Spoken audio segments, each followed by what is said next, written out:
L'état actuel de l'enseignement en République du Bénin. Le système éducatif béninois, au cœur des débats en début de plénière ce jeudi 14 décembre 2023 à l'Assemblée nationale. Préoccupé par la qualité du système d'enseignement et de certains de ses acteurs, notamment les aspirants au métier d'enseignement AME, 3 députés ont adressé des questions au gouvernement.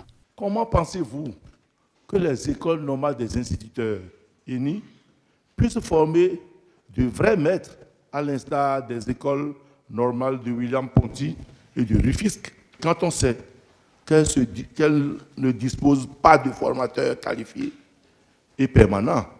Comment le gouvernement explique-t-il la différence de salaire entre les AME et les enseignants contractuels qui pourtant exécutent moins d'heures?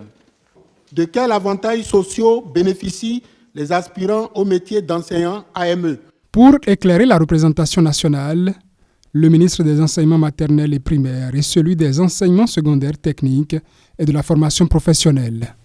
En dépit des contingences endogènes et exogènes, l'école béninoise fait son petit bonhomme de chemin.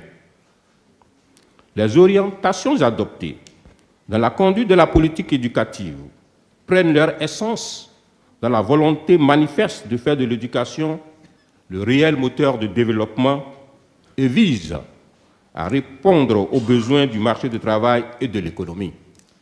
Les AME bénéficient de nombreux avantages sociaux. Je peux citer entre autres 1.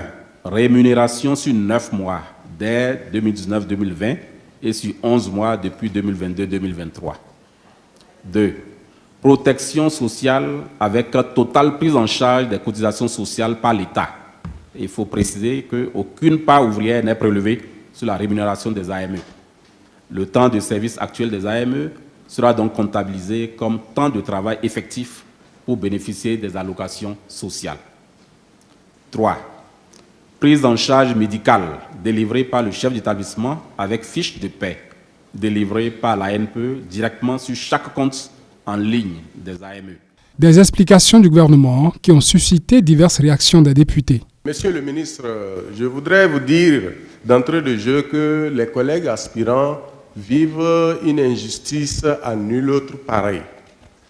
À salaire, c'est-à-dire à diplôme égal, je suis souvent gêné de voir les collègues se sacrifier et au finish, on les paye à peine le tiers de ce que nous percevons, nous les contractuels.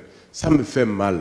Monsieur le ministre, je vous demande de faire un plaidoyer pour régler cette situation de nos collègues AME. Monsieur le Président,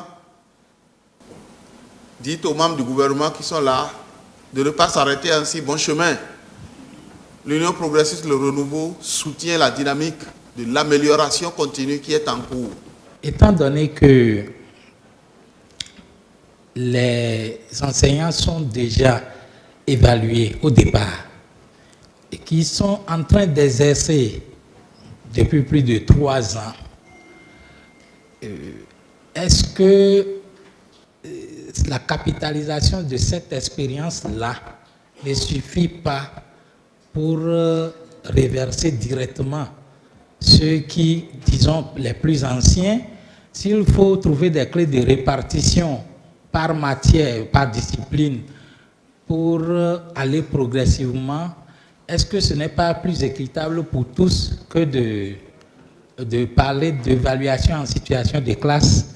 Les ministres des sous-secteurs concernés entendent faire parvenir d'autres précisions par écrit à la 9e législature qui semble être désormais à fond dans son rôle de contrôle parlementaire de l'action gouvernementale.